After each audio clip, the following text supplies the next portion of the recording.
dad was a very proud man and is still a very proud man. He lived on his own after my mum's death for the last 2 years, and over a period of time his dementia has deteriorated. I've lost my dad to some extent. He doesn't recognise me or know who I am.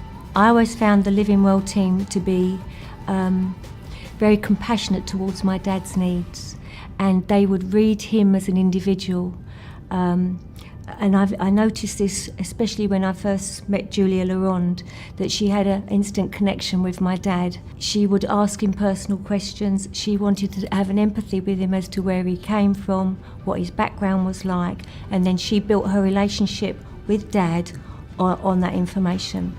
And then when Tabriz from the Living Well team met my dad had a lot of respect, and vice versa, Tabriz for my dad. And through that, they gradually built a very strong friendship. And because Tabriz was visiting regularly, he became more of a caring friend rather than just a carer.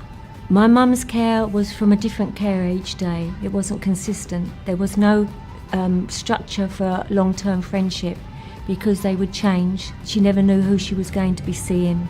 There was a vast group of people, whereas compared to the Living Well team, mainly Julia and definitely Tabriz, on a regular basis has been able to build those friendships that's been solely for his benefit, as opposed to writing something down and logging it and ticking the boxes. On the first day they sought a connection with him, something about his past, something about where he'd lived, something about his family, and then once they had that empathy, then they built on that on a regular basis. Having more contact with us as well gave them more information about him, so that they then had more to talk to him about. And that's, I think, one of the things about it is he didn't just see them as carers. He enjoyed their company. He enjoyed having them around. He enjoyed being with them. He enjoyed their conversation. And their communication between themselves was improved because it was a team as opposed to a bigger agency.